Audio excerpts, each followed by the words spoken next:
Je peux pas envoyer mes feuilles à moi, ça va pas. Donc, alors comme encore une fois, je prends avec vous les versets, je répète, donc on est dans le 9e chapitre. D'accord? Et évidemment, ce que nous assistons dans le 9e et 10e chapitre, c'est la victoire, j'ai envie de dire, fatale des Juifs contre, encore une fois, ses ennemis perses et évidemment le décret de Haman. D'accord? C'est dans ce contexte-là où on s'installe. Donc, le repas a déjà été fait, la demande de Esther, n'est-ce pas? Le jeûne de 3 jours a déjà été fait. Là, on est vraiment dans la dernière ligne droite où le peuple juif, un an après la pendaison de Haman, n'est-ce pas? Quasiment un an après, puisqu'on est en Hadar, va se battre contre ses ennemis, contre nos ennemis. D'accord? Ou bishne masa chodesh, ou chodesh Hadar. Bishlosa asar yom bo, asher igia דבר המלך, ודעתו להעשות ביום, אשר שיברו אויבי היהודים לשלוט בהם, ונהפוך הוא, אשר ישלטו היהודים, המה בשונאיהם. טוב, première question qui s'impose, on nous dit, בשנים עשר חודש. On insiste pour dire, il s'est passé 12 mois. Et on arrive au mois de Hadar, le 13 du mois de Hadar. Le 13 du mois de Hadar, je vous rappelle, c'est ce qui va être fixé pour toutes les générations, le jeûne qu'on va appeler le jeûne d'Esther, qui en réalité, qu'on comprenne bien, ce n'était pas le jeûne de Nissan. Puisque vous vous rappelez que quand Esther, elle avait demandé au peuple de jeûner pour elle, c'était 3 jours, okay? Yud Gimel, Yud Dalet, Tedvav. 13, 15, Nissan. Ils n'ont pas fait Pessah. C'est toute la controverse des Chachamim. Je te renvoie au cours que j'ai fait sur les chapitres précédents. J'en parle de ça. S'ils ont jeûné que la journée, ils n'ont pas jeûné la nuit, etc. D'accord? Mais en tous les cas, ce jeûne du 13 annonce, évidemment, la révolte que les Juifs vont mener contre nos ennemis. Ce qui est intéressant, c'est pourquoi est-il nécessaire, de nous rappeler qu'il s'est passé 12 mois, pourquoi c'est si important. 2, effectivement, le Tanit qui est évoqué ici, le sens de ce Tanit. Pourquoi est-il nécessaire de jeûner comme nous le faisons? Nous avons pris l'habitude de le faire toutes les générations jusqu'à aujourd'hui, le 13 Hadar. 3, rien que dans cette petite partie-là de verset, pourquoi est-il si nécessaire que ce soit inscrit, énoncé comme tel? Asher Igi Dvar HaMelech, les propos du roi. D'accord? Je vous mets la puce à l'oreille quand même sur ce point, parce que je pense que vous êtes habitués maintenant, que quand on parle du roi dans la Megillat Esther, c'est Akadosh Baruch Hu. D'accord? Quand il y a écrit Achashverosh, on sait que c'est Achashverosh aussi, mais quand il y a écrit Stam Amelech sans ajout Achashverosh, on parle ici de la parole d'Akadosh Baruch Hu. Donc, qu'est-ce qu'on va apprendre de cela? Donc, Dvar Amelech Vedato. En faire en ce jour, Asher Shivru Oiva Yehudi. Shivru, ils ont voulu, de cette manière, briser le sort des Juifs pour les shlot bahem, les contrôler. Et évidemment, na'afachu. Maintenant, c'est le na'afachu, que c'est un pluriel, na'afachu. Évidemment, il y a une pluralité des forces qui remet en cause cette volonté de contrôle. N'est-ce pas? Asher ishletu Yehudim hemma besonehem. En disant effectivement, donc, ishletu Yehudim, comme l'expression consacrée, rira bien qui rira le dernier. 2, pourquoi est-ce qu'on insiste en disant que les Juifs ont régné, ont contrôlé ceux qui les haïssaient? Cette notion de sonehem, elle me paraît aussi importante. D'accord? On aurait eu toute la légitimité à ce moment-là, éventuellement, de tuer hommes, femmes et enfants sans tergiverser 3 heures. Mais il semble que le peuple juif, il a un comportement un petit peu particulier. D'accord? Oui, semble-t-il. Parce qu'on a dit, il n'a pas tué tous les Perses, ou il n'a pas tué n'importe qui dans la rue. Ishletu besonehem. Qu'est-ce qui leur a donné cette force? Ce ne sont pas forcément des êtres militaires. 2e verset. Nikhalu ha-Yehudim Be'arehem. Donc, pourquoi Nikalou? Quelle est la différence entre les Ikahel et les Ikabetz, les Itiatsev, les Traber? Il y a une sorte de Kohelet, c'est pas de Kahal. Qu'est-ce que c'est qu'une Kehila? Aujourd'hui, ce sont des termes, à mes yeux, qui sont un petit peu mal compris et qui créent beaucoup de problèmes. Pas une Kehila, ça a un sens. Pas On n'est pas une, il n'y a pas une communauté de collectionneurs de timbres. Il y a des gens qui se regroupent ensemble autour d'un hobby quelconque. Mais le sens de Kehila, tel que j'ai reçu de mes maîtres, il a une valeur essentielle. D'accord? Dans le Kohelet, Ecclésiaste, comme il est coutume de l'appeler, encore une fois, on se regroupe. Et une rencontre. Et une volonté d'unité. Je vous donne déjà un petit peu les directions, mais encore une fois, on va le voir dans les sources traditionnelles. Et dans leur ville, chacun dans sa ville. Bechol Medinot HaMelech, Achashverosh, dans toutes les provinces, n'est-ce pas, du roi Achashverosh, Lishloach Yad, Bemevakshei Ra'atan, qui vont frapper, voyez, on insiste sur ce point, ceux qui demandent à leur faire du mal, leur mal à eux, leur mot à eux, Ve'ish lo amal lifnehem, personne, c'est qui Ish, ne s'est tenu devant eux. Qui? Pourquoi ils ne sont pas tenus devant eux? Mais je répète, il faut qu'on définisse c'est qui ce Ish. Quand on a une sorte de Ish, ça a une valeur aussi. Pourquoi? Kinafal pachdam al kol amim. Il semble que les peuples juifs, en tant que tels, a été craint par le monde entier. Pas? Il faut qu'on essaie de comprendre encore qu'est-ce que cette peur. Qu'est-ce qu'elle a de si impressionnante? Qu'est-ce qui fait que 22 pays arabes n'osent pas nous attaquer directement et frontalement? Ce n'est pas un hasard. Et à défaut de ce que parfois certains pensent, ce n'est pas dû que à la bombe nucléaire. Non, mais ils l'ont fait. Tant qu'ils ont pu, ils l'ont fait. Ils ont essayé 3 fois. Oui, ils ont essayé, mais tu vois qu'ils n'essaient plus. Non. D'accord? Et même dans l'essai, ils l'ont essayé que parce qu'ils étaient justement ensemble, regroupés contre nous. Depuis, ils essayent par des coups de poignard à droite, à gauche, mais parce qu'ils essaient de déstabiliser l'intérieur. Mais ils savent très bien qu'ils ne peuvent pas nous attaquer, encore une fois, directement. Et pourtant, ils sont quand même 22 pays arabes. Et motivés. Et motivés en plus. Oui, enfin, riches, on ne sait pas. Je ne sais pas s'ils sont plus riches ou moins, mais écoutez, les riches, c'est pour être. Nos amis sont pauvres. Liban, Syrie, ils sont pauvres. Égypte. Non, ils sont, la richesse n'est pas forcément à. C'est pas parce qu'on est pauvre. L'erreur serait de dire c'est parce qu'ils sont pauvres, qu'ils sont tellement déboussolés qu'ils nous attaquent. Ça, on sait que c'est faux depuis Bin Laden notamment. Mais il est certain qu'ils ne sont pas dans le cas spécialement riches. Ils sont aidés par des puissances riches, mais eux-mêmes ne sont pas forcément riches. D'accord? En tous les cas, Kol Sareh Medinot. Là, encore une fois, on va devoir essayer de comprendre c'est quoi les nuances politiques dans ces différents termes. Okay? Ve Kol Sareh Medinot. À Achterpanim, on va voir ce que c'est.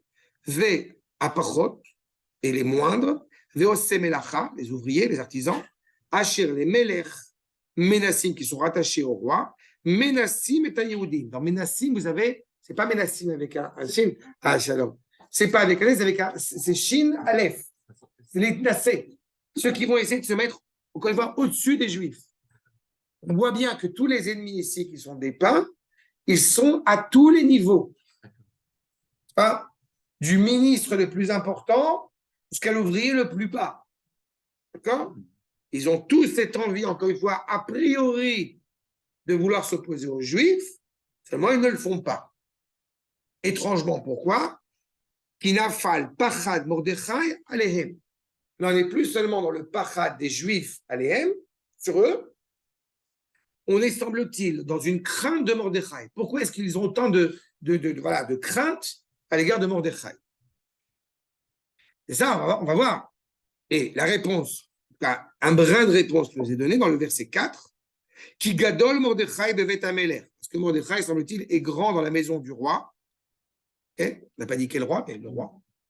Tu vois, tu vas pas dans la Megillah sans. Veshamo Le roi du chant. Le roi du chant, il ça. Non, à côté, juste À côté le du chant. V. Shamo Olech Bechol Amedinot. Et donc, sa réputation, on entend parler de lui dans toutes les provinces qui ahish, encore une fois, l'homme par excellence, Mordechai, Olech, Vegadol. L'homme est profondément, encore une fois, va et avance, ou Gadol. À l'intérieur, il y a une dynamique. Vous voyez, il est grand. Non, il avance en grandeur. Il avance et son nom le précède. Veyaku, question étrange, mais Veyaku et Yehudim, par l'inversement du sujet, on suppose évidemment que qui a frappé qui? Que les Juifs ont frappé Bechol Oivehem. Mais étrangement, on n'a pas dit Vea Yehudim Iku, on a dit Vayaku et Yehudim. Comprenez que traditionnellement, quand on parle du mot qu'on met en premier dans le verset, c'est celui qui a le plus d'importance. On commence par lui. N'est-ce pas? Donc là aussi, on va essayer d'y revenir. Qu'est-ce qu'ils ont fait en les frappant? Et c'est quoi surtout la différence entre Vayeku à Yehudim, Bechol Oivehem, Makat Cherev, donc première chose, un coup d'épée, Ve'ereg, tué, Ve'avdan, perte, Ve'yasu Besonehem, Tirtsonam. Et ils font de ceux qui ont de la haine à leur égard, ils en font ce qu'ils veulent. On va voir ce que ça implique, ce qu'ils veulent. D'accord? A priori, on pourrait croire qu'ils peuvent tellement en faire ce qu'ils veulent qu'ils vont massacrer tout le monde. Ou qu'il les transforme en gens bien. On va voir. C'est la problématique. On va voir. Voyons maintenant. D'accord? Jusque-là, c'est clair pour les premières questions qui sont transmises sur ces versets. Je m'arrête là sur les versets qu'on va traiter pour le moment. Donc, la première question, évidemment, sur laquelle je me suis interrogé.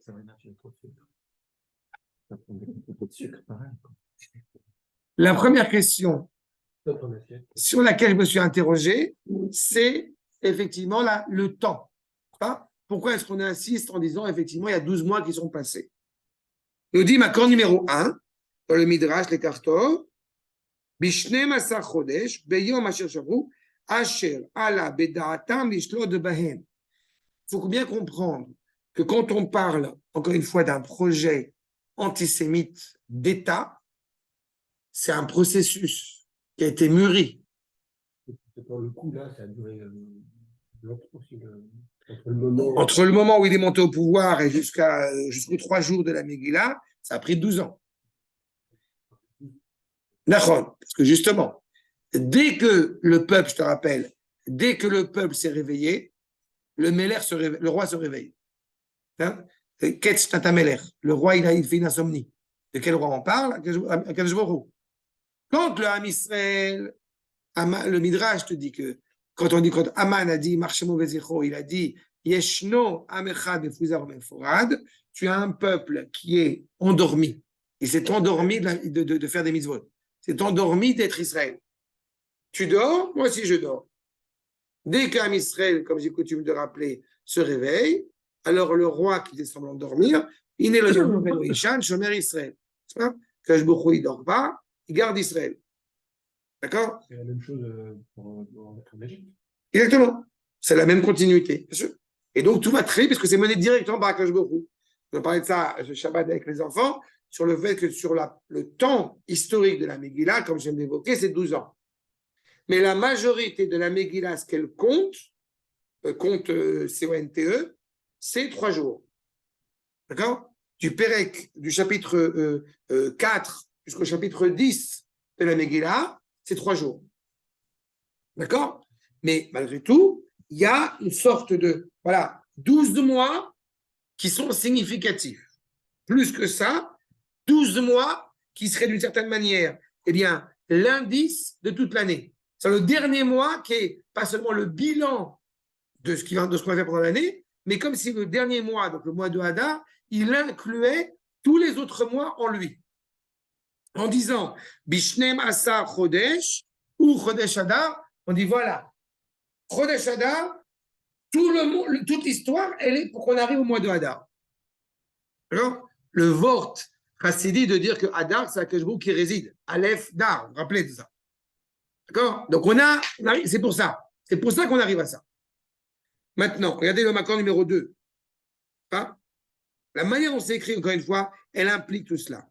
Le Maharal de Prague, dans son commentaire, Machenafala pour Bechodesh Acharon, ce dé qui a été lancé pour que ce décret contre les Juifs se trouve justement à ce moment-là.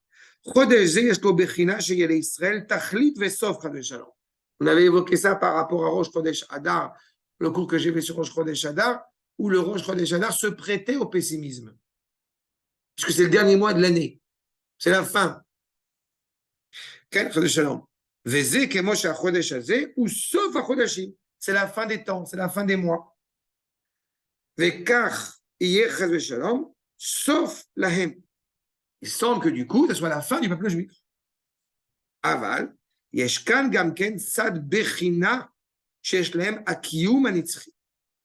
Malgré cette dimension de fin, d'accord, j'ai encore rencontré quelqu'un à un mariage cette semaine qui était au tout début de la yeshiva il y a des années et que bon, il a tourné, bref, et il s'en va d'Israël. Parce que ça ne va pas du tout en Israël, c'est difficile, on ne peut plus. Bon. Malheureusement, c'est triste, j'ai parlé avec lui. Bon. Vous savez que c'est la fin de l'État d'Israël, c'est l'apocalypse, c'est fini, tout va mourir, c'est la fin de la démocratie, on n'en peut plus. C'est vrai? Et bien, justement, on en peut encore. Pourquoi on en peut encore? Parce que je rappelle que quand Am Israël se retrouve devant la mer Yam Souf, la mer, elle se déchire. N'est-ce pas? Donc, ce qui apparaissait a priori comme étant un pessimisme terrible se dévoile comme étant en réalité inexorablement un optimisme. D'accord? On est condamné à être optimiste. C'est pas mal comme idée. Ça va? C'est très compliqué. D'accord? Ouais. Comme dit, on est foutu. Alors là, on est foutu. Justement, pour un Ashkenaz, c'est merveilleux, je trouve, parce que justement, il n'a pas le choix. Tandis que pour nous, les séfarades, c'est par choix. Parce qu'on sait qu'on peut qu'être optimiste, parce qu'on sait que la fin est bonne, qu'on est optimiste. Mais l'Ashkenaz, il le fera par devoir. Donc, je trouve ça très bien, comme formule. Voilà. Non, mais je te remercie, c'est bien. Okay. Mais c'est le dur bonheur d'être juif du professeur André Néer. Ouais, exactement. Non? Le dur privilège. Et, en tous les cas, ce qu'il nous dit, la nature profonde de Am Israël, c'est d'être éternel. Qui mitzad asov shelahem, em el Hashem yitbarach. Tu es rattaché à Kadosh Baruch Hu, du bout de ton orteil jusqu'au bout de ta tête, de ta neshama, de ce que tu veux. Mitzad Hashem yitbarach, yesh lahem kiyum anitzchi mitzad asof. Vous vous rappelez tous, je suppose, de cet adage de Manitou, quand un juif lui dit « Je suis français, républicain, démocrate et israélite ». Tu vois? Et la réponse avait été « C'est pas grave, on lit de la droite. On lit de droite à gauche, c'est pas de gauche à droite. » C'est là. C'est là. D'un point de vue d'Akadosh Baruch Hu, on est rattaché à l'éternité. Donc, Ka'ashem, Davar Echad, Kemosé, c'est la fin. On a à la fois la fin d'un cycle et le début d'un nouveau. Quand on est contrarié parce qu'on voit qu'il y a une épreuve sans retour, qu'est-ce qui va se passer, c'est terrible, ça veut dire que la mutation pour la Géoula suivante, elle est encore plus proche. Pas de cette réalité à une autre réalité. Sauf Israël, c'est la fin d'Israël, on apprend que c'est la fin, mais du point de vue d'Akadosh Baruch Hu, Adraba.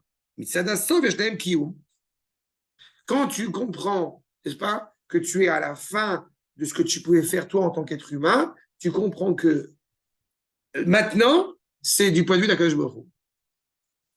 Il n'y a aucune cohérence, il n'y a aucune logique à ce que, encore une fois, le peuple résiste alors qu'il n'est pas militaire, qu'il n'a pas les moyens, qu'il est au milieu de plein de nations, encore une fois, qui ont reçu l'autorisation politique de massacrer les Juifs, et non seulement ils vont se défendre, mais ils vont les attaquer.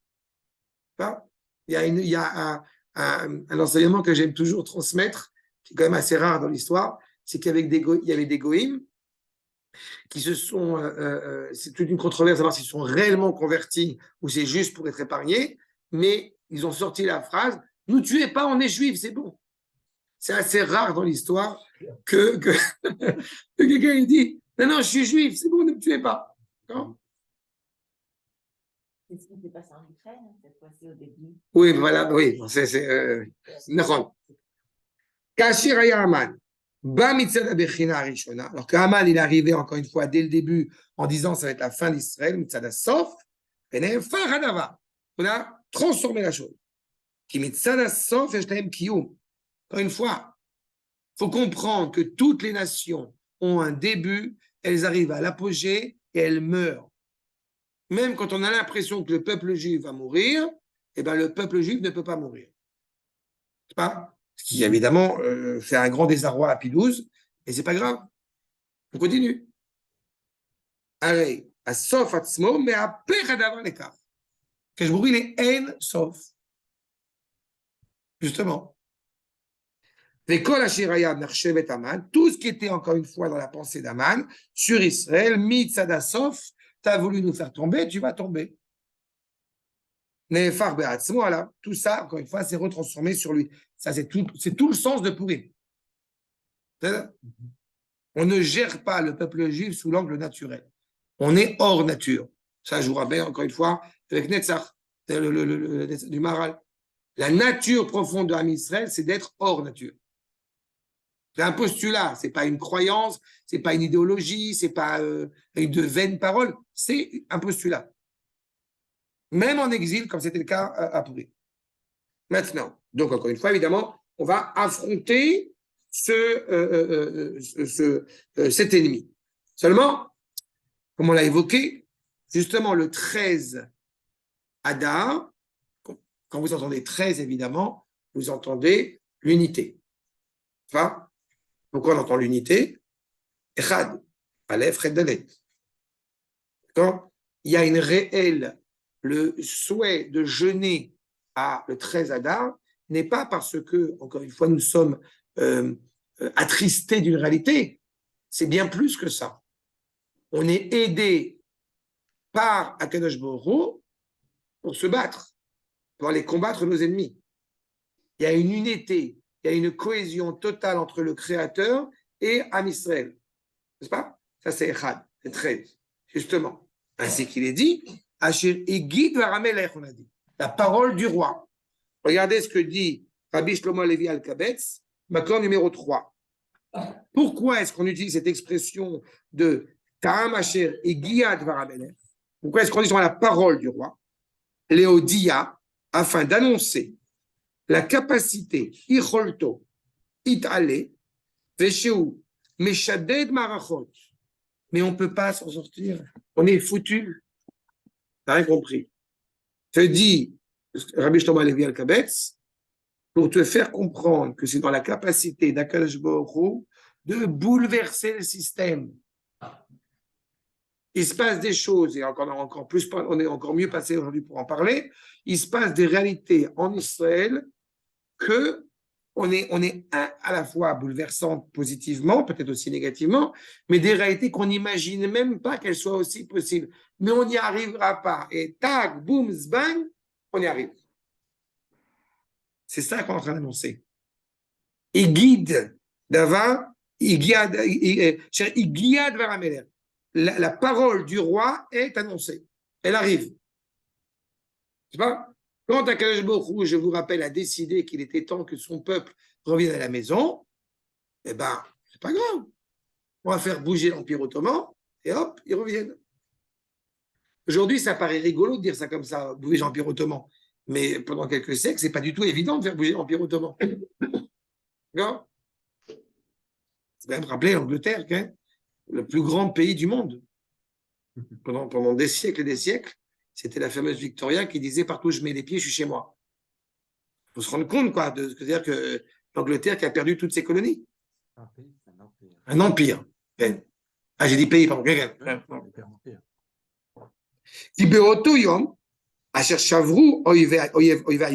Ce même jour où on a détruit donc les ennemis les Juifs, les Shlod Bahem, avoir un contrôle sur eux, qui est fi Amaracha, Nitaper Hadavar.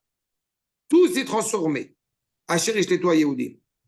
Ve'atam Ishtetoi Yehudim. Pourquoi est-ce que, encore une fois, les Juifs ont eu un contrôle sur leurs ennemis afin de dénoncer quelque chose de très important, Beshtei Sibot Utzlu. Pourquoi est-ce qu'il était fondamental que les Juifs non seulement soient sauvés, mais aient un contrôle sur leurs ennemis? Eh bien, nous dit Rabbi Shlomo Alevi, pour deux raisons essentielles. La première, vis-à-vis des Goïms, la deuxième, vis-à-vis des Juifs. D'accord? Regardez ce qu'il nous dit. Bishvil Kvoda Elit Barach, son nom est sanctifié au milieu des nations. Yomeru Agoïm, Aye Elohem. Quand les Goïms voient la réalité du peuple juif en état de désolation, la réaction première, comme vous le savez, c'est il est où leur Dieu? Ben là, ils ont compris. Tu vois? Les Ewacher, et toi, Yehudim. Besibat et Yotam Avadim, Shenoda, les Kol Am, Hashem Ele. Tout le monde reconnaît désormais que c'est le peuple de Dieu. D'accord? Et toujours en tête un haut militaire égyptien, n'est-ce pas, copain avec Nasser, après la guerre des 6 jours, n'est-ce pas, qui dit, voilà, je ne sais pas ce qui s'est passé, mais c'est clair que Allah était avec vous. Jusqu'à aujourd'hui, personne ne sait réellement, les témoignages qui ont été donnés, qu'est-ce qui s'est passé pour la guerre des 6 jours. Et pourtant, ça s'est passé. Il y a des témoignages. Pardon? Et on se disait, il y a des témoignages très forts là-dessus, justement. À l'approche de Yom Yerushalayim, on en reparlera si vous voulez. Ah, et le Rav Menachem Kacher, il a livré des choses absolument exceptionnelles. Donc Allah était avec nous, ça pour commencer. Enfin, est avec nous. Et la deuxième raison qui nous est évoquée, Bishvil Atzman, Kinitmale Rachamim Aleim. Pour nous-mêmes, on voit à quel point la miséricorde d'Akash Baruch Hu a été exceptionnelle.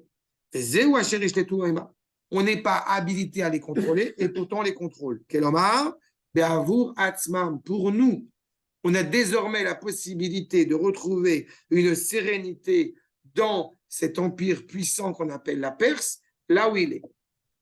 Et une fois que le Ham Israël, entre parenthèses, a pris ce contrôle, par la suite, vous savez que c'est la fin de l'empire perse. Enfin, je vais Roche, juste après la Megillah, je le rappelle, il s'est fait assassiner. D'accord? Veish, le Hamad Bifneim, personne ne te tient devant eux. Yagid, Keshalchou, Yad Befritzim, Asherit Sikum, Atzoririm, Ayuroim, Kerovehem, Veshotkim, Velo, Ayum, Me'aririm. Quand, encore une fois, ils ont voulu porter préjudice au peuple juif, qu'ils ont perdu le contrôle, parce que les Juifs attaquent, ceux qui étaient leurs proches, de voir comment est-ce que les Juifs prennent le pouvoir, se taisent et n'osent pas réagir. C'est pour ça qu'ils n'ont pas eu le contrôle. Ils n'ont pas pris le contrôle sur le monde entier. Ils ont pris le contrôle uniquement sur ceux qui avaient une expression suffisamment haineuse en acte contre le peuple juif. Mais qu'est-ce qui se passe pour les autres? Eh bien, ils n'osent pas agir. C'est-à-dire qu'il y a une implication, il y a une influence du peuple juif, encore une fois, sur le reste de cette humanité. C'est pour ça qu'il nous dit Nafal pachad Yehudim, Shema yamutu gamhem. Ils ont eu peur des Juifs de eux aussi être en danger après avoir vu ce qui se passe. Im yakumu la'azor le chavemita. S'ils vont les aider, ce qui était condamnable, eh bien ils doutent de pouvoir les aider. Personne ne va les aider. Encore une fois, le monde entier, de Hodou jusqu'à Kouch, de l'Inde jusqu'à l'Afrique, perdent, encore une fois, de toute cette puissance. Donc, d'un point de vue des Goïms, il y a du Kiddush Hashem. Parce qu'ils reconnaissent Akadosh Baruch Hu. D'un point de vue d'Israël, qu'est-ce qui se passe? Un renforcement de la Emouna. On a conscience, pleinement conscience, encore une fois, que Akadosh Baruch Hu est avec nous. Et ce n'est pas n'importe qui, parce que je l'ai évoqué, et on va y revenir, mais les ministres, les plus grands parmi les plus grands, n'osent pas, encore une fois, eh bien, manquer de respect ou être préjudice à l'égard d'Israël. Dans cette réalité-là, il est évident que un ministre ne va pas conseiller, je ne sais pas, à un premier ministre juif de mener ou de ne pas mener sa campagne démocratique. C'est pas? Puisqu'évidemment, on est un pays, en plus maintenant, un pays fort. Et nous faisons ce que nous avons à faire. C'est exactement cela. C'est assez exceptionnel comme réalité. Arshab, regardez directement, si, ah oui, peut-être non, vous voyez quand même ce que je mis, la fin de Makor numéro 3 de Rabbi Shlomo Alevi. Amedinot menassim et Yehudim. Ils essayent. Veyazrum la roga pritzim. Plus que ça. Pourquoi c'est écrit menassim et pas mitnassim? Parce que ces nations vont même aider les Juifs à se libérer de son ennemi. Pas parce que soudain ils aiment Israël, mais parce qu'ils comprennent la valeur, encore une fois, d'Israël. Et donc, évidemment, qui va se tenir devant ces ministres et ces juges d'un antisémitisme, je vous rappelle, Rabotai, d'un antisémitisme d'État, on passe à un philosémitisme d'État. Donc, il y a une influence. Nous dit le Maharal, Makor numéro 4, justement, Purim, dans cette idée d'utiliser les épées, d'utiliser l'épée, d'utiliser encore une fois la volonté de faire perdre la face à ses ennemis,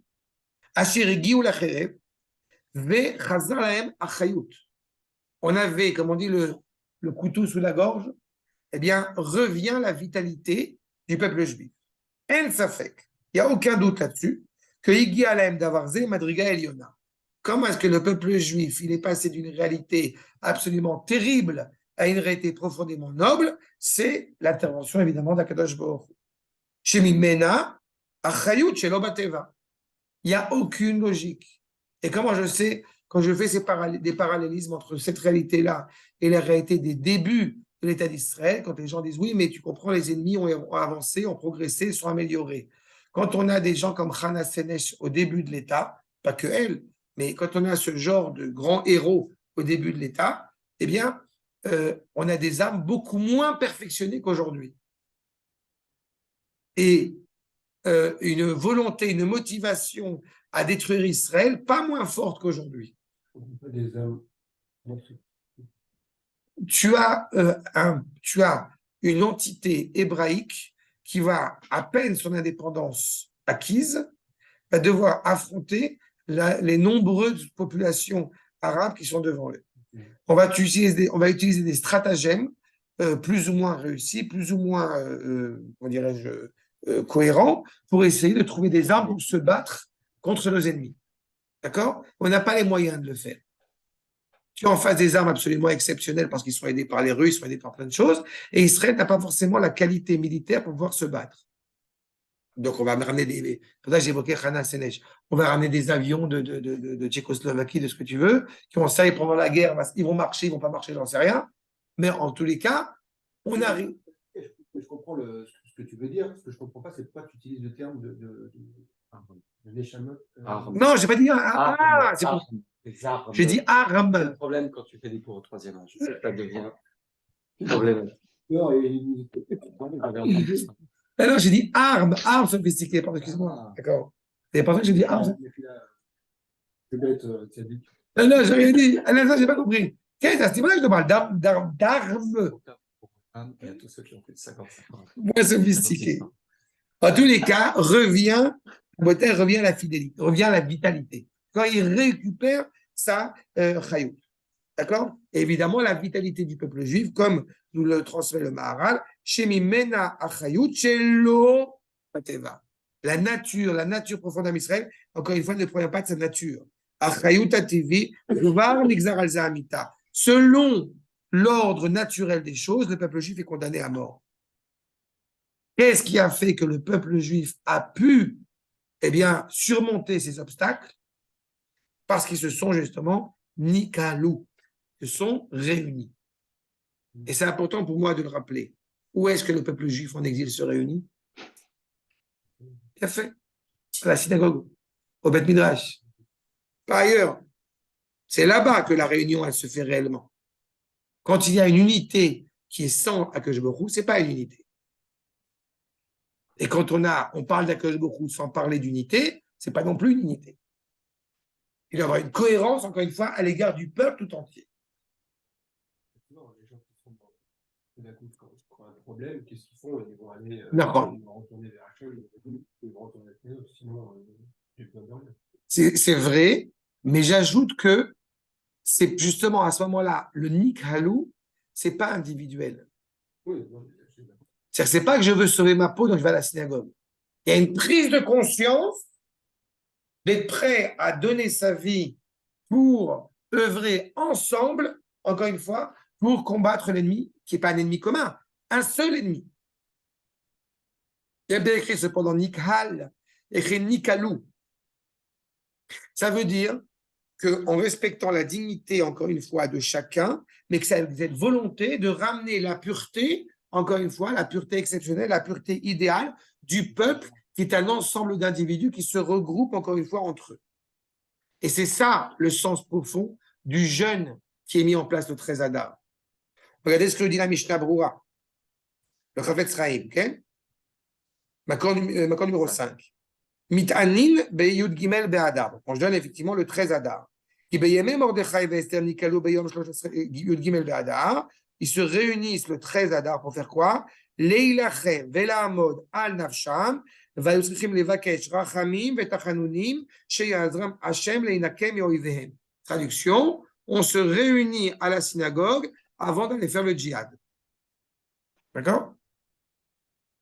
C'est clair pour le djihad ou il faut que je sois plus clair? On demande la miséricorde d'Akash Baruch Hu pour leur donner leur mère. Maintenant, c'est ça, c'est écrit. להינקם מאויביהם. ומצאנו כשהיו באים למלחמה שהיו מתענים. C'est-à-dire qu'ils arrivent à la guerre en jeûnant. On y va parce qu'on sait que notre combat est juste. Oui, non. Pas là. Shechel amrou rabotenu zal, que Moshe Rabbeinu beyom shenilcham im Amalek aya mit'ane. Justement, quand Moshe Rabbeinu il se battait contre Amalek, il jeûnait. Et Moshe Rabbeinu il s'est pas battu contre Amalek. Je passe mon temps à répéter à chaque fois à ceux qui veulent et ceux qui ne veulent pas l'entendre que quand il y a ce qu'on appelle dans le jargon militaire, on a une unité qui se préoccupe d'éduquer les soldats, d'accord? Et qui leur transmet des valeurs qui sont souvent nauséabondes, d'accord? À tous les niveaux. L'homme, la femme, le machin, les transgenres, tout ce que vous voulez. Les pauvres enfants à Gaza, qu'est-ce qu'ils font? Et il est usuel, traditionnellement, et c'était le cas déjà avec la tribu des Lévi'im, qu'il y a une tribu, il y a un organisme qui est responsable, qui est censé être responsable d'éduquer, entre guillemets, les soldats. Eh bien, ce n'est pas le Chel Chinour actuel. D'accord? C'est pour ça que quand je vais rendre visite à nos élèves qui sont à l'armée, j'ai le sentiment que je fais ce que j'ai à faire. En leur disant la justesse du combat que vous menez. On va voir les soldats, j'ai envie de dire, et je répéterai toujours le même message, on va voir les soldats pour leur dire que vous êtes le bras agissant de ce que le Rambam enseigne dans Ilchot Melachim. Il faut que le soldat il soit convaincu que ce qu'il fait est juste et moral. Exactement. En étant qui il est, c'est les Shem Shamaim. Comme j'ai coutume de dire, même s'il a un tatouage sur ici où il y a écrit j'aime le Rav Zini, c'est pas grave. Et ma femme aussi, mais ça aide. Mais ça veut dire encore une fois qu'il est animé par cela. Et ne nous méprenons pas. Quand on dit que le peuple a jeûné, c'est le peuple a jeûné. C'est pas les Chachamim ont jeûné. C'est pas les Sfaradim qui ont jeûné. C'est pas le peuple. Celui qui est, encore une fois, est épris de Torah et celui qui est moins épris de Torah. Donc il y a une vraie reconnaissance, encore une fois, en ce jour-ci. Alors qu'on avait un peuple séparé, divisé, on a un peuple qui sait au nom de quoi il se bat. כל ישראל להתענות בי' ג' באדר ונקרא תענית אסתר כדי לזכור, afin de se remémorer que Hachem יתברך רואה ושומע כל איש בעת צרתו, que Akadosh Baruch Hu est à l'écoute de chacun au moment de sa misère, de son désastre, כאשר יתענה וישוב אל Hachem, quand il revient vers Akadosh Baruch Hu en jeûnant, parce que n'oublions pas que le jeûne, comme son nom l'indique, le ta'anit, n'est-ce pas, ça veut dire inouï, ça vient de inouï. C'est-à-dire que je crée un décalage entre mon corps et ma neshama qui n'est pas une bonne chose. Par conséquent, en étant prêt à faire cela, eh bien, que je entend ce désarroi et qui est motivé. C'est pas seulement une sorte de faire une diète ou je ne sais quoi d'autre. Non, il y a une motivation, encore une fois, d'être rattaché à Akadosh Baruch Hu bechol levavo, kemo she'asa b'yamim hahem, comme on a fait en ces jours-ci. Donc, si on doit chercher quel est le sens du Ta'anit Esther, c'est de retrouver la cohésion autour justement de cette femme qui est prête à donner sa vie pour sauver Israël, qui a été prête pour le faire. D'accord? Et donc, effectivement, la vengeance des Juifs à l'égard de ses ennemis, elle est pas hystérique, elle perd pas son sens, elle a un sens bien défini, bien orienté. On a dit chaque juif dans leur ville, face à leurs ennemis. Chacun, encore une fois, là où il se trouve. Va nous dire le Al-Sheikh HaKadosh, Nikalu ha-Yehudim be'arehem, ach lo linakem mi-oivehem ha-bilti kamim alehem. Vous avez en hébreu deux termes. Vous avez oivim et vous avez oinim. Oivim, ce sont des ennemis. J'habite à Akko, comme vous le savez. Je ne suis pas du tout en train de me lier d'amitié avec aucun des autochtones qui habitent dans les quartiers, dans les anciens quartiers d'Akko. Par contre, je n'ai pas du tout la lubie de me lever tous les matins. Alors, sur qui je vais tirer aujourd'hui? La nuance, ça va, elle est claire? C'est quoi Oinim?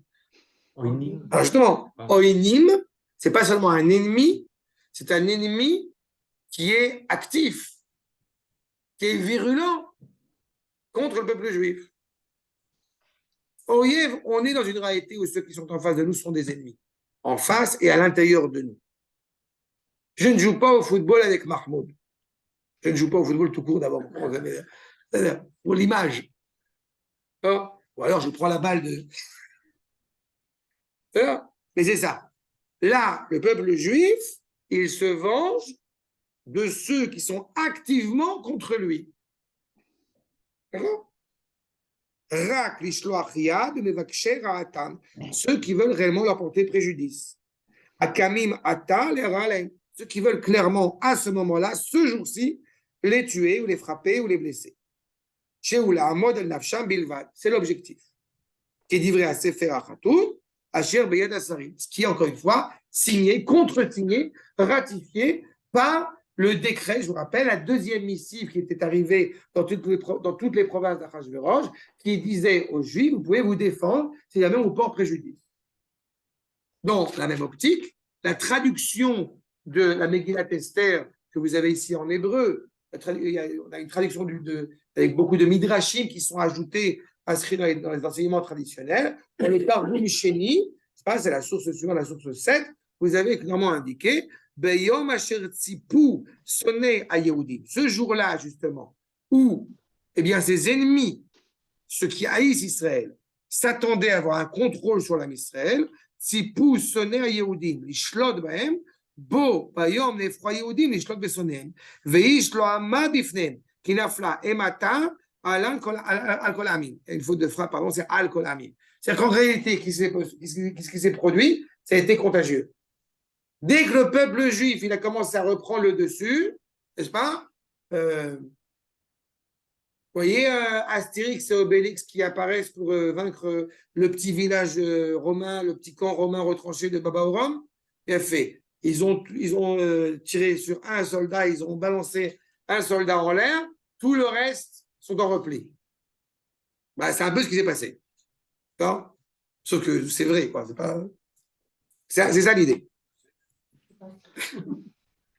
Ah bah oui, on a les vrais, les blancs. D'accord? Donc ça, évidemment, On ne peut y voir ici que la bonté infinie d'Akadosh Baruch Hu. C'est pas un hasard. Oui, non, ça, on a déjà souvent parlé de ça, c'est évident. C'est le shtétel, il y a tout un esprit là-dessus. En tous les cas, dans cette situation profondément difficile et délicate, encore une fois, dans laquelle le peuple juif se trouvait, il y a clairement une crainte, on a dit, des nations à notre égard, et qui n'est pas seulement à notre égard. Regardez le commentaire du Maharal, Makor numéro 8. Kol echad, aya mefached la'asot davar keneged Israël. On n'a pas peur contre un juif, on a peur de blesser Israël. Pourquoi on a peur de blesser Israël? Mipne ki shem Hashem nikra alehem ir'u yifachadu mehem. Il voit la présence, le nom d'Akadosh Baruch Hu, encore une fois, qui a peur d'eux. Je me demande toujours le moment sincère, et je suis sûr qu'il y en a, le moment sincère où on ose dire à la Knesset, on ose dire à l'ONU, on ose dire au monde entier, nous sommes là par la force d'Hachem et nous n'en sortirons pas. C'est pas les baïonnettes. Non, mais ils le disent, ça, les premiers Oui. ministres, quand ils sont à l'ONU, ils font des Et tribunes. très bien, mais j'insiste qu'ils le disent. Mais À chaque fois, c'est magnifique. à chaque fois, c'est magnifique, exactement. D'accord? Vous savez quand même que le père du président, c'est important de se rappeler parfois de ces personnages-là parce que malheureusement, on voit parfois un petit peu des déviances chez les descendants par la suite.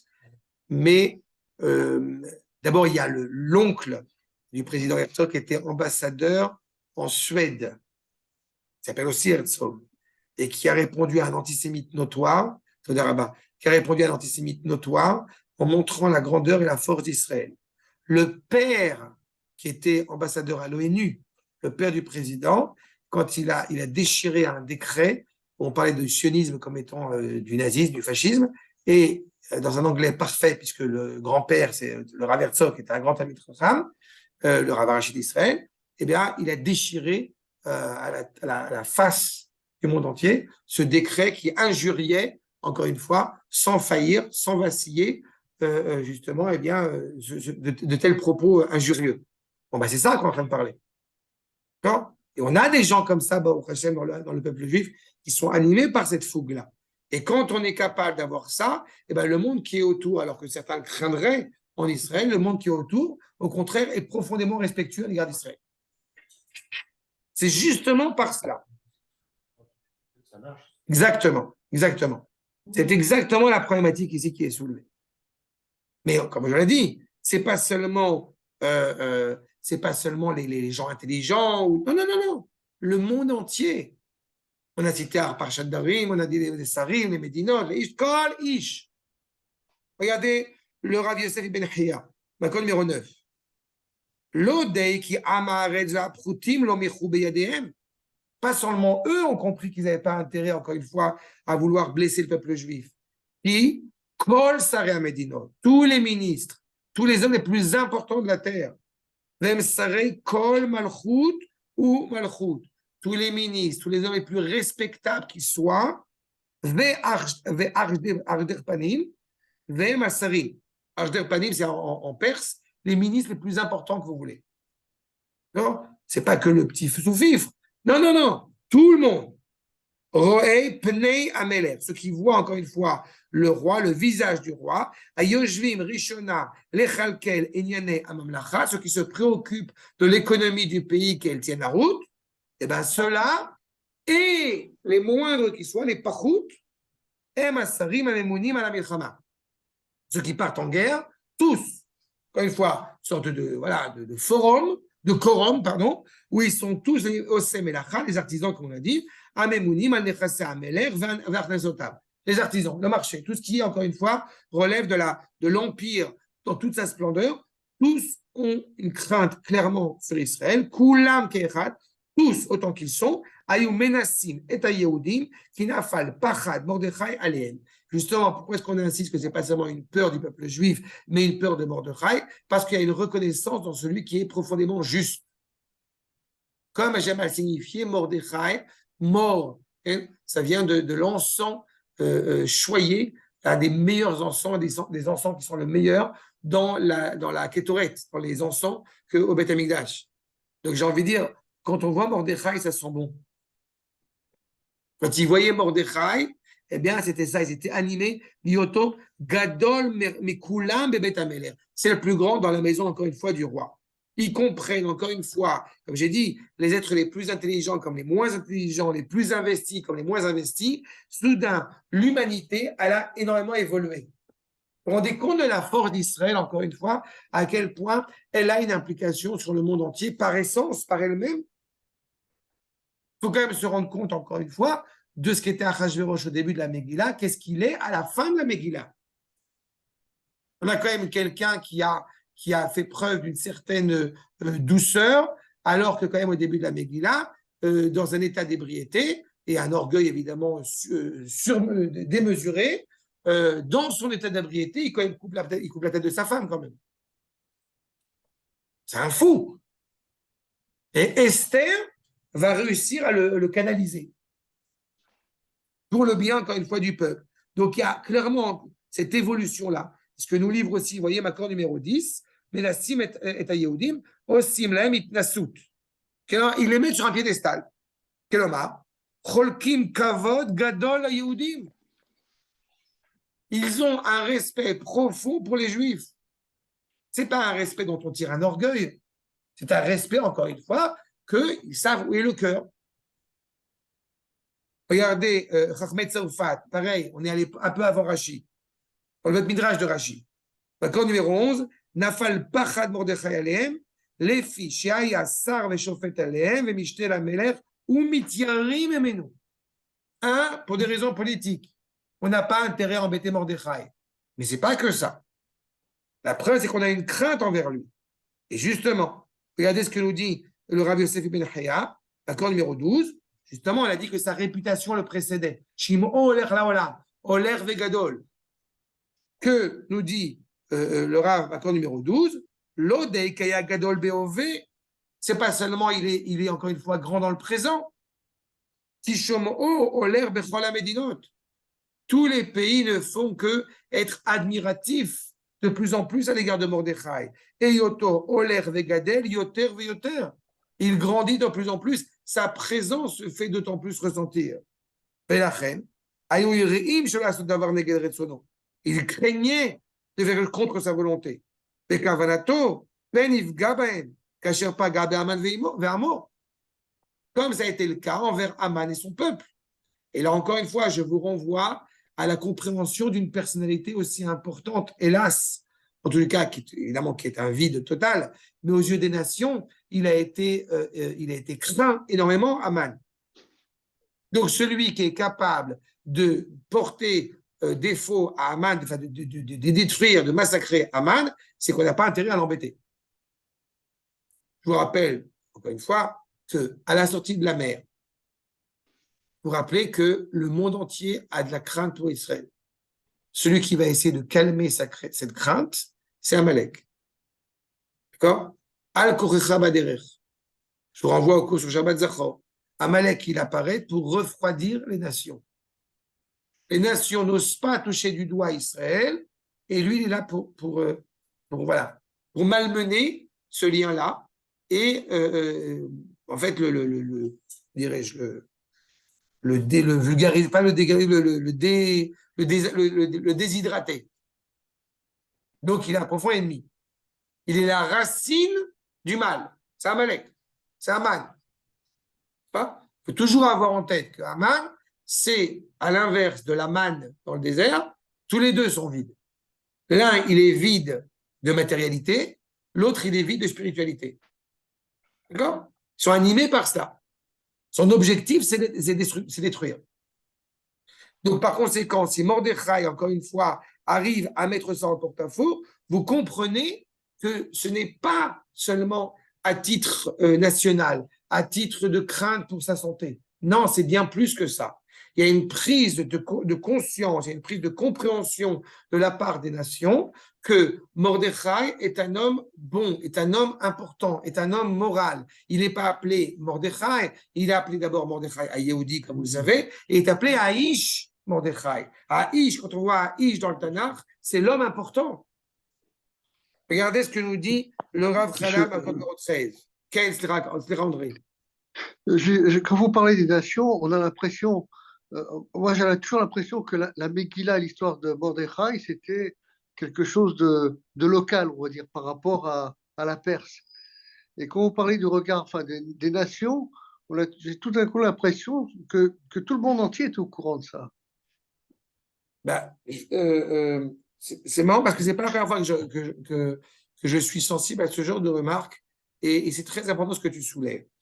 Qu'il y ait une volonté de la part des nations de remettre en cause la place d'Israël, c'est une chose, mais dans l'histoire, nous, on ne s'attaque pas à des gens petits.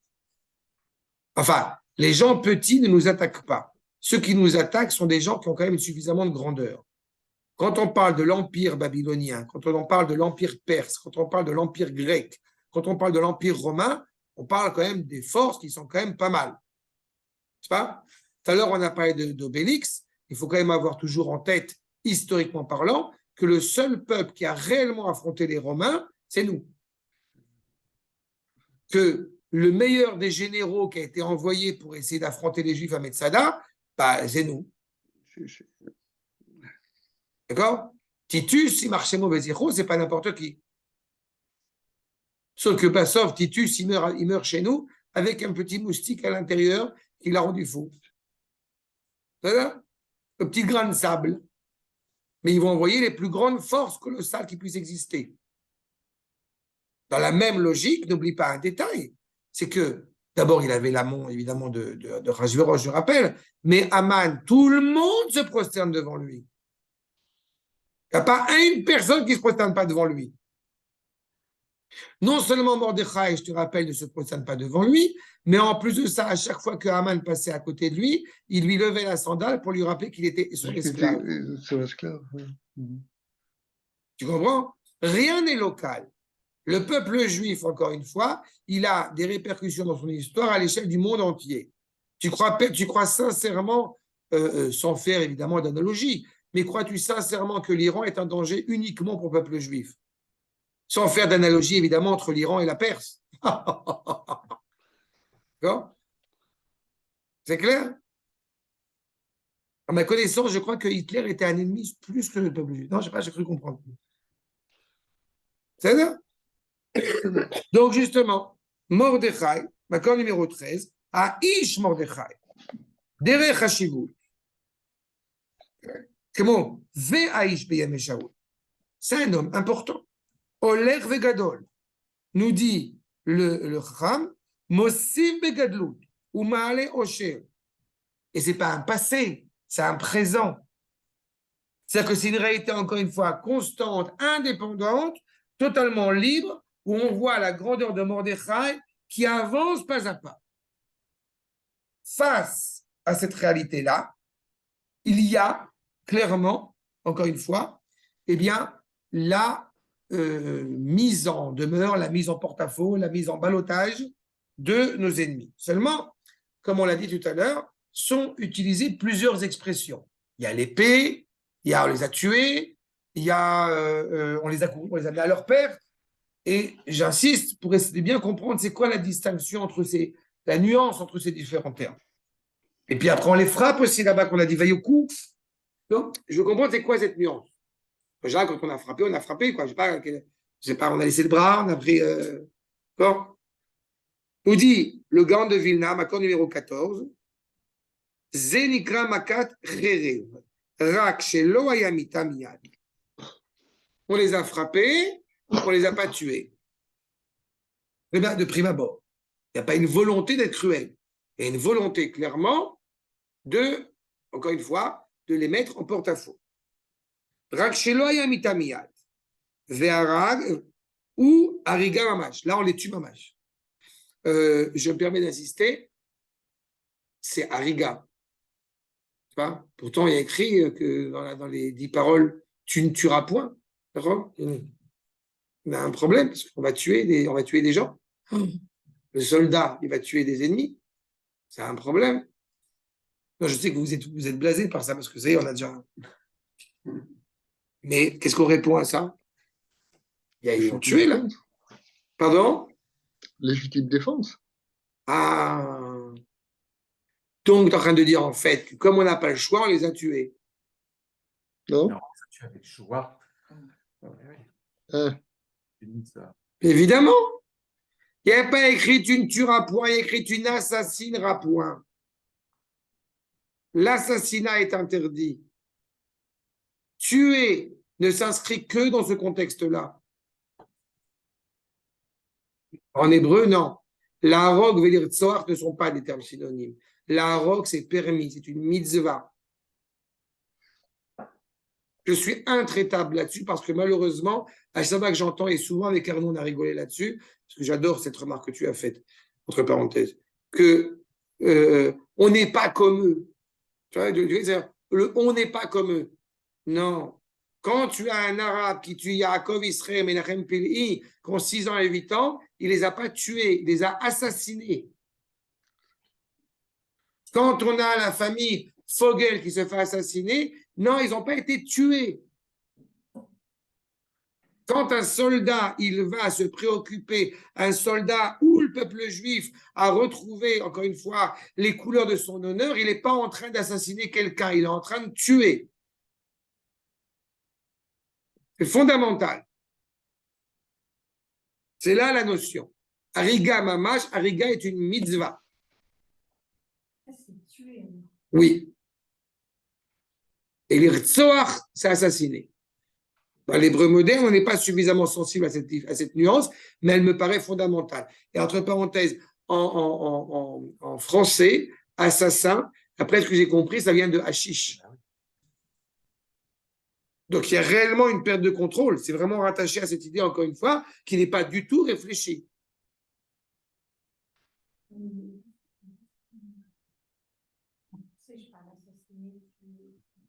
Peut-être en français, c'est synonyme, je ne sais pas. Mais en hébreu, non. Pas du tout. Non, assassiner, Assassiner, ça marque une volonté d'abord. Tu peux tuer quelqu'un par mégarde en roulant dessus en voiture. Je suis pas sûre C'est que pas dans la- assassiner. Même ça, entre parenthèses, en hébreu, même ça, en hébreu, assassiner quelqu'un par mégarde, tuer quelqu'un par mégarde, c'est retzach beshogeg. C'est un homicide involontaire. Mais tu as malgré tout une responsabilité. C'est dans ce cas-là où tu pars dans la ville Dans la refuge. ville de Cohen. Exactement, avec ton rab, le Lévi. Okay. C'est là une ville où on met le Cohen, non? Oui. Les Lévi. Libéré Lévi. assez individu. Okay.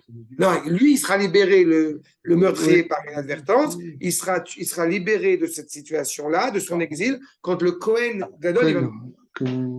Mais c'est intéressant le terme. C'est Retzar Beshogeg. Parce que tu es responsable. Exactement, Il y a exactement. le marteau qui tombe sur la Exactement, comme ça, exactement. Le fait de dire j'ai pas fait exprès ne te rend pas innocent. On a aussi une responsabilité de prendre soin de son prochain. Sabrina, c'est des degrés de méchanceté. Tu dois faire exprès de protéger ton prochain. Exactement. Oui, mais je Comme pense si on avait que discuté de ça. dans le Larousse, c'est synonyme. Mais le Larousse, il était aussi virulent à l'égard des Juifs. Je pense que tu es sûr. Non, mais moi, je Pas te de crois. penser, là. Sabrina, je te crois, j'ai aucun problème. Mais c'est d'où l'avantage d'essayer de reparler en Lachon HaKodesh. Ça aide. Ok. Et dans les 10 commandements, on dit ne tuez point. Non. Dans les 10 commandements. Oui, dans celui de cette ville. Voilà. Avec les cheveux argentés de Charles Heston. Charlton Heston. Voilà. Bref, donc, on voit bien encore une fois la nuance. Ve'avdan, perouche, ha'cheneva legamri. Avdan, comme son nom l'indique, il est totalement perdu. Totalement, encore une fois, désagrégé. Veloba el akever, c'est ça. Avdan legamri. Vous savez que quand quelqu'un, encore une fois, est donc mis à mort, tué et pas enterré, il n'y a pas de plus grande perte que ça. D'accord? Et je sais que ça, là encore une fois, ça me paraît bête. Je sais qu'on est dans l'émotion, qu'il a été incinéré, ce genre de réalité. Mais incinéré, il n'y a plus rien, quoi. Je sais pas, il y a quelque chose qui me, au-delà, encore une fois, du problème spirituel. L'idée de pouvoir aller sur la tombe du proche, il y a une sorte de vitalité qui, enfin, vitalité, c'est pas une vitalité, mais on va, on a ce lien avec la personne. Mais c'est peut-être que subjectif, c'est peut-être que moi, j'en sais rien. Mais j'ai l'impression que quand quelqu'un est assigné, parce qu'après, non, parce que t'es pas, non, j'ai oublié de dire. Tu n'as pas vu The Big Lebowski quand ils ont l'urne dans les mains? Tu l'as vu The Big Lebowski? Oui, Ah oui, ça te va. oui, j'ai, ouais. Finalement, voilà. C'est ça. Ben, tu vois, ben ça. Non. D'un côté, le monde qui a été, qui a enlevé l'école, c'est facile. Mon cousin, qui n'est pas juste malheureusement, il va chaque année, donc la date de l'incinération, ils ont des endroits où ils les mettent quand ils à mesure. C'est ce que j'ai compris. Ah non, parce qu'il le met. Oui, mais ils n'ont pas éparpillé les cendres. C'est ça. Donc, ils ont un endroit, Femme de ménage. Oui, Désolé, j'ai enlevé la poussière. Ah, c'est tout. Moi, c'est tout. Moi, j'ai. non, mais bon. Ah, c'est ballot. Non, moi, c'est vrai que dans ma tête, j'ai pensé à l'arrêter d'éparpiller les cendres. Et c'est ce côté-là où tu n'as pas voilà, t'as pas d'endroit. Quoi. Tu n'as pas de sépulture dedans. Bon, enfin, bon, là, il est clair que c'est une perte. Et maintenant, je n'ai pas besoin d'aller sur la tombe de mes parents pour. Non, c'est pas ça. Mais le côté de la. Non, mais il y a quand même une émotion particulière quand tu es là. Ouais, peut-être. Tu comprends T'arrives à quel point il y a quelque chose. la notion de Haskara, que Akadosh Baruch Hu, il est créé. Tu sais que c'est le dernier endroit où le corps a été quand même. Ouais, Le corps, c'est son foyer. Tu sais que la notion de Akadosh Baruch Hu, il a créé le temps, est une merveille parce que ça permet un petit peu d'avancer, quoi. Ouais. Parce que sinon, tu serais, si on gardait intacte la douleur, qui de toute façon est une douleur, de toute façon, la perte, et bon, j'ai pas perdu de gens encore, mais la perte de quelqu'un, est évidemment qu'elle est dramatique. Mais malgré tout, le temps fait que ça s'estompe. Tu peux continuer à vivre. La chance qu'il y a extraordinaire, c'est qu'il fait que ça s'estompe, mais il amène aussi la mort des proches. C'est ça. Oui, c'est ça. Bah, oui, ça montre que la mort est aussi d'une certaine façon pour un bien. Oui, mais on n'a pas l'objectif. La finalité, c'est pas la mort, évidemment. Mais surtout, quand tu as la Haskara, le fait d'avoir cette Haskara, et même le temps du deuil, qui au fur et à mesure s'estompe, c'est 10 mois, 1 an, etc. Et puis après, eh ben, ça veut dire que voilà, tu gardes une date. Et je trouve que le Havdan qui ici est évoqué, qu'ils n'ont pas de tombe, qu'ils n'ont pas de sépulture, ben, quelque part, ils sont totalement perdus. Le Maharal développe cette idée de différence entre la mort et le Haïder, et la disparition. Tu sais que tu as des pages mortuaires sur Facebook. Des gens qui ont disparu, Facebook organise la mort digitale des gens. Et pas que Facebook. Aujourd'hui, tu as un vrai problème de mort digitale parce que la plupart des gens ont des comptes, des tas de trucs virtuels, quoi. Et donc, il va y avoir des réglementations autour de la mort digitale. Facebook peut pas l'avoir fait. En tous les cas, voilà, perdu totalement. Regardez ce que dit le Maharal, pareil, dans la même idée. Accord numéro 15. Kol mita sheratsu ve afilu ve pilu. Non, ve afilu imita meguna. Toute la mort, encore une fois, que les gens voulaient clairement octroyer, même une mauvaise mort, c'est clairement on meurt d'une mort qui n'est pas naturelle, en tout cas qui n'est pas souhaitée. Ils ont eu un contrôle total et personne n'ose ouvrir la bouche. C'est ça qui est toujours encore une fois impressionnant. Pourquoi est-ce qu'on se comporte de la manière suivante? Parce que Haman a agi de la manière suivante. Haman avait clairement pour objectif la Hashmid, la Harog ou la Abed, d'exterminer Israël, de tuer les résidus d'Israël et de mener Israël à sa perte. Mein Kampf, bien connu. C'est l'objectif. Toute la notion, encore une fois, le four, Hachem Yerachem, le four est, là je vais dire un terme un peu, c'est pas ça que je veux dire, mais le four est un détail dans la volonté de Hitler de détruire Am Israël. C'est ce que je veux dire. Non, mais quand je dis ça, c'est pas un détail de l'histoire, je ne sais pas, mais ça va beaucoup plus loin. Mais il y avait clairement une volonté de la part de Himmler, de la part de tous les Marshima Mezicham, de ces gens-là, de détruire, de déraciner totalement Israël.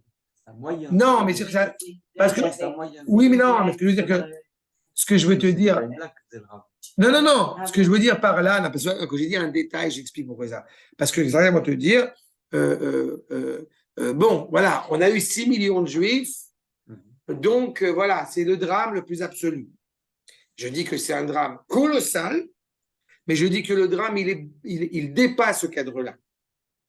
Je dis que quand, justement, les Marsham Vezicham, les nazis ont voulu exterminer Israël, eh bien, ils n'ont pas voulu que exterminer physiquement Israël. ils ont continué à souiller la nature profonde d'Israël, à tel point qu'aujourd'hui, quand tu te retrouves à parler justement du peuple Amnifra, eh ben, tu as toujours une connotation chez un certain nombre de Juifs qui ont une hantise à l'égard de ça, en se disant on n'est pas à rien. Parce que, encore une fois, leur référentiel est là, c'est ce monde à rien. Et c'est pour ça que je te dis que c'est un détail. Dans le sens, c'est pas un détail, évidemment, c'est pas un détail. C'est un drame, c'est catastrophique. Je sais pas, il n'y a pas de terme pour le décrire. Mais je dis que c'est pas, ça s'arrête pas que là. C'est ça. Ils ont souillé, ils ont voulu souiller, encore une fois, tout ce qui était le résidu d'Israël. Mordechai, il est Yehudi. Il s'annonce encore dans son identité. Il ne renonce pas, encore une fois, et Dieu sait combien j'ai eu l'occasion de l'évoquer, le michté qu'avait organisé Achashverosh, il était kasher les mahadrines. Ils avaient ça en commun avec les Grecs, ils nous connaissaient bien. Exactement, ben, c'est les empires qui se suivent. Vraiment décidé de détruire Mais tout les représente et dans la connaissance en détail de ce qu'ils les plus grands ennemis d'Israël, tout à l'heure André m'a demandé est-ce que c'était que local ou pas, les plus grands ennemis d'Israël ont de ça en commun, c'est qu'ils savaient pertinemment la culture qui était inhérente à Israël et la raillaient, la méprisaient pour essayer de la réduire à néant, évidemment. Et c'est voulu, c'est volontaire, c'est pas du tout innocent. Et Achashverosh, je vous rappelle qu'Achashverosh sert le repas dans les ustensiles de Beth Amikdash, il arrive en vêtements du Kohen Gadol, il est assis sur la chaise de Shlomo HaMelech. Vous voyez bien ce qui est en train de se mettre en place. Alors aux yeux de certains, ça va être vécu comme étant, tu te rends compte, c'est une honte, c'est un scandale. Aux yeux des autres, mais t'es pas tolérant. Regarde, il fait un effort. On l'a entendu pendant l'histoire. Il a relaté un peu sa visite touristique et il a dit mais en fait on n'a rien inventé, le Beth Amikdash, c'est pas nous qui l'avons inventé, c'est les Égyptiens. Ah, c'est mignon. Encore un qui a tout compris. Bon, Bezrat Hashem, les fois je les mains. Donc, on a compris face à ces trois expressions clairement, encore une fois, physiquement, mentalement, spirituellement, il y a la réponse qui est donnée. Et donc, on frappe nos ennemis, comme on a dit, on insiste de frapper. D'accord ? Le juif, par essence, ne frappe pas. C'est ça qui est important à Purim. Par essence, ce n'est pas sa nature profonde. Et quand on voit comment c'est dépeint ici, ce moment de victoire, non seulement il ne frappe pas, mais il ne tend pas la deuxième joue non plus. malheureusement, il a tendance à attendre la deuxième jour. C'est ça le problème. Non. Le peuple juif, malheureusement, c'est cette nature miséricordieuse, si tu veux, qui fait que. Et la Torah, elle vient lui expliquer que n'agis pas comme ça. D'accord ? Et c'est fondamental. D'accord ? Cette capacité, encore une fois, à frapper ses ennemis, elle est fondamentale. Mais ne croyez pas que ça s'arrête chez ces juifs, entre guillemets, détoranisés, parce que vous avez, j'enregistre, je fais les halakhot, la quotidienne que je fais, et j'ai rappelé cette idée qu'il est fondamental que, d'abord, d'emmener des enfants qui sont capables, évidemment, d'écouter la Megillah, et j'ai rappelé notamment qu'il est fondamental que quand ils entendent Aman, qu'ils fassent du bruit. Aujourd'hui, dans certaines synagogues, dans certaines communautés, eh bien, ils trouvent ça d'une cruauté terrible, et par conséquent, ils aspirent à ce que les enfants arrêtent de faire du bruit, de se réjouir quand on parle de Haman. Et bien moi, je fais partie de ces huluberlus qui pensent que c'est pédagogique, c'est fondamental que les enfants se réjouissent quand on évoque le nom de l'ennemi et qu'on en rigole et qu'on le raille et que voilà, je pense que c'est fondamental. Parce que quand on est capable de penser comme ça, on a une pensée saine qui sait bien séparer le bien du mal. Et si on n'est pas capable de le faire et qu'on a une souffrance à le faire, eh ben c'est très dangereux. Et c'est pas dangereux parce que le gosse, il a 10 ans. C'est très dangereux dans 8 ans après, quand il ira à l'armée. Non ? Oui. Tu sais que j'étais, pour ça que je ne parle pas notamment vin, j'étais il y a quelques semaines de cela, dans la synagogue où je prie, et quelqu'un a fait un Dvar Torah. Et il a parlé de la Gdusha et tout ça, c'est vrai. Et pour illustrer son propos quand il parle de sainteté, eh ben, il parle du soldat noble, souriant, angélique. Je vous promets que j'exagère pas dans ce que je dis, c'est vraiment presque citation mot pour mot.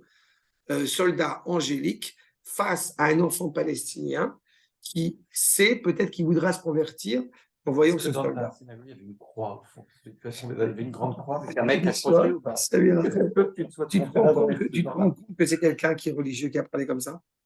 Et toi, tu lui as dit, mais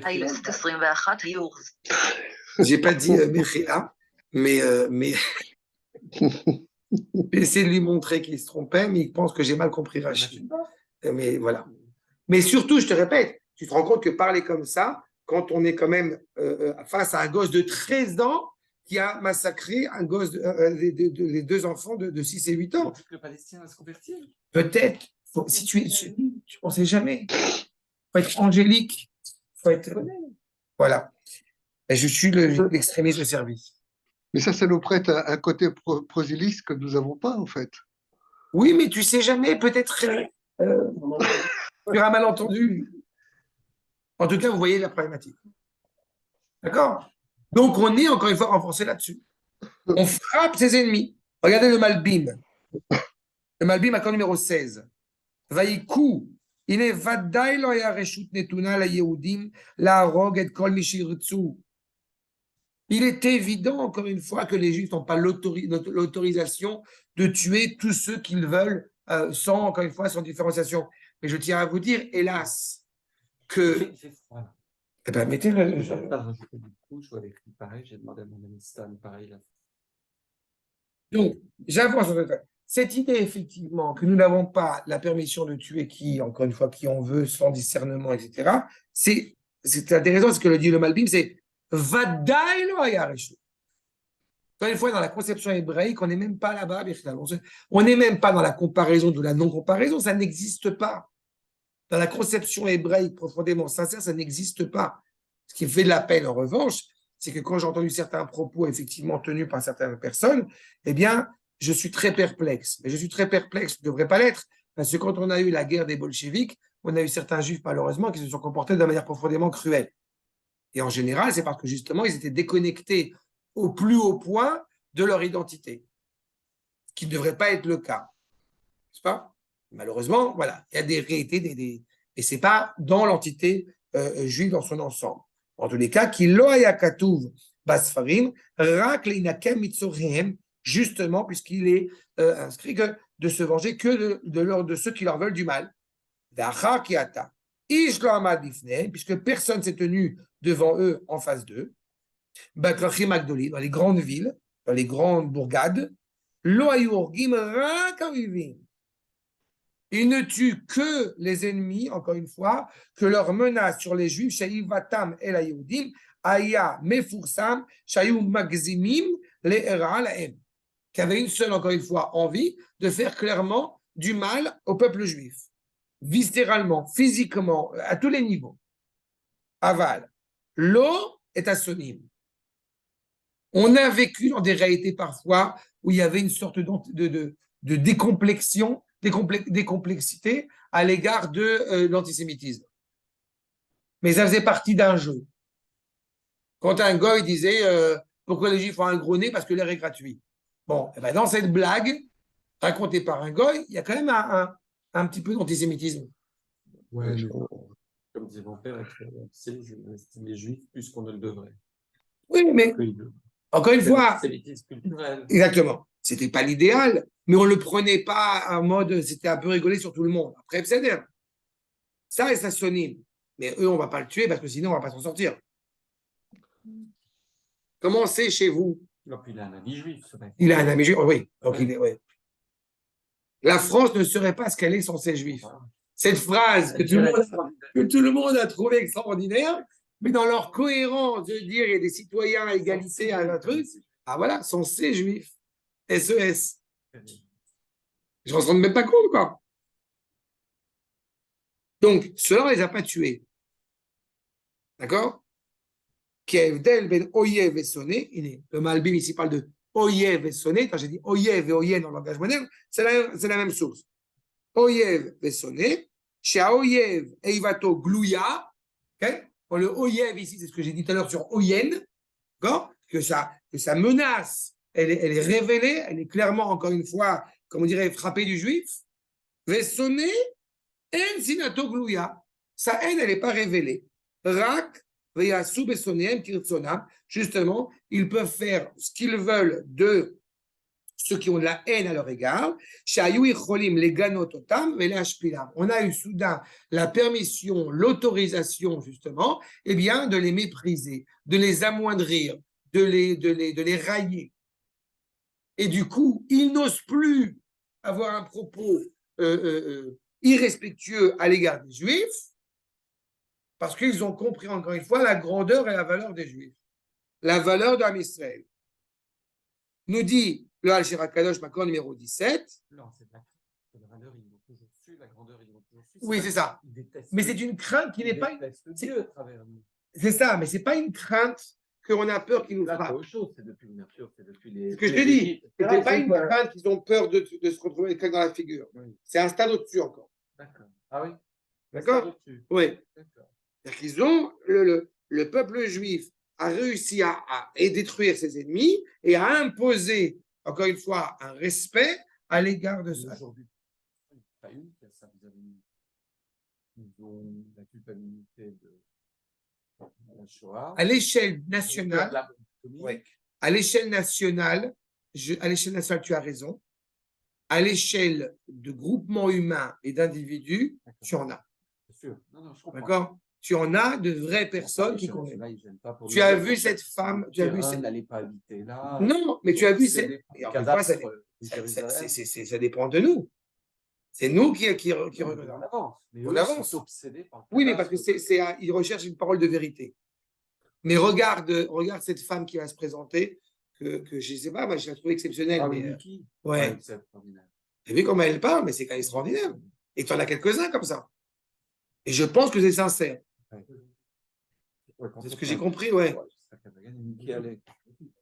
Mais je pense qu'en tout cas, ce que j'ai vu, et j'ai entendu les Talmidei Chachamim s'exprimer à son encontre, à ce qu'elle dit, et beaucoup la croient sincère. Que vraiment, je ne dis pas.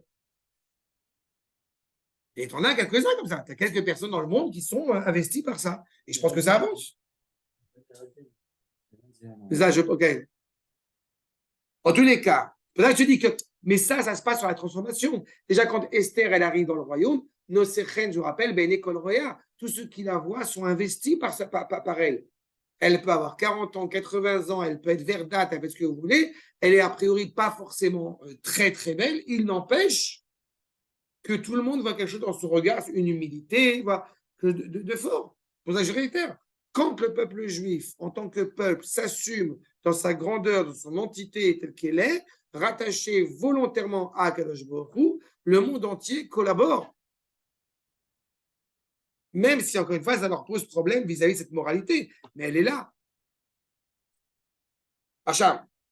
Donc là, Al-Shira Kadosh, justement, Baou, Baem Asu Kirtsonam, Kelamar Kirtsonam, Lasot Yehudim, She, Aya Leashmid, Ken Asu Baem. Là, encore une fois, est-ce que c'est en contradiction avec ce qu'a dit le Malbim? Non, pas exactement. Parce que, vous savez, il y a un moment donné, on est dans la politique, donc il y a une stratégie à mettre. Là, on est à un tel niveau qu'il n'y a pas de stratégie. Il n'y a plus besoin de stratagème politique. On fait ce qu'on veut. Et je répète encore une fois ce que j'ai souvent entendu dans mes recherches du Rav Goren notamment, sur l'idée qu'après la guerre des 6 jours, on aurait dû balayer sur le Harabaït. C'est le Rav Goren qui le dit. Je ne me permettrai pas de. Et il le dit clairement. Et on a loupé le coche. Lui, il était pour qu'on balaye sur le Harabaït. Mais ce n'est pas lui qui n'était pas Premier ministre. Oui, voilà. Même la pile. Mais voilà. Récemment, je suis content qu'il ait dit. C'était au moins une parole intelligente dans sa jeune vie.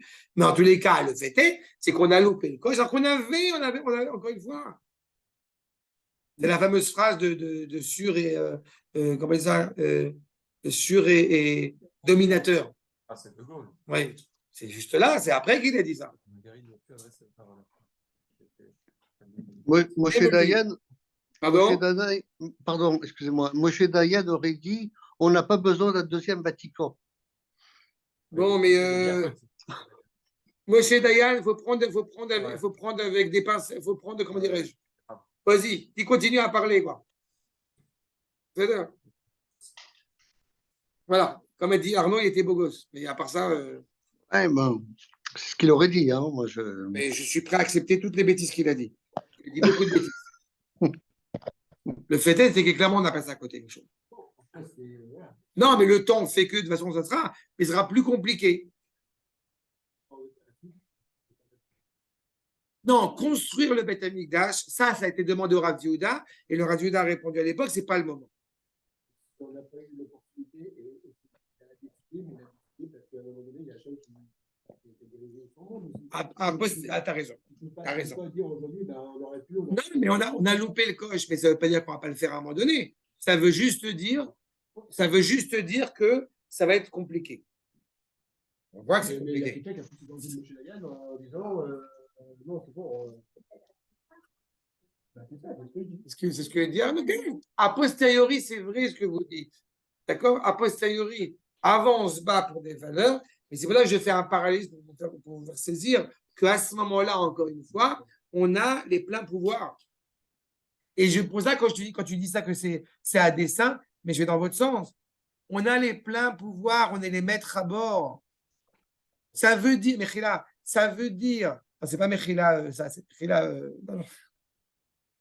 Ça veut dire qu'on a les pleins pouvoirs et ça veut dire qu'a priori, idéologiquement parlant, après cet événement, on est tous en train de faire notre valise et nos bagages pour monter tranquillement en Eretz Israël. Sauf que, hélas, vous savez très bien que ce n'est pas ce qui se passe. Donc, quand tu dis le dessin, c'est ça, on est en plein là-dedans. Ça veut dire qu'effectivement, l'histoire, elle est menée de toute façon malgré nous et avec nous. Mais il n'en demeure pas moins qu'on a l'opportunité, voilà, dans le contexte dans lequel, encore une fois, on s'inscrit, on a la possibilité, clairement, avec une aide d'Akadosh Baruch Hu, mais exceptionnelle, d'avoir autant de puissance, d'avoir autant de force que nos ennemis qui ont voulu nous porter préjudice, et on arrive à les surmonter, à les effacer tel que c'est inscrit, et pas seulement dans toutes les villes. On va s'arrêter là, mais on verra la prochaine fois par rapport à la ville de Shushan, justement, à quel point cela a été exceptionnel et magistral. Et on a eu ce moment-là, ce moment de grâce. D'accord? Bref. Bezrat Hashem, on poursuit la prochaine fois la suite. Ça va, c'est clair? Oui. Beuchim Tiou à la semaine prochaine. À la semaine prochaine. Amen. Bonsoir.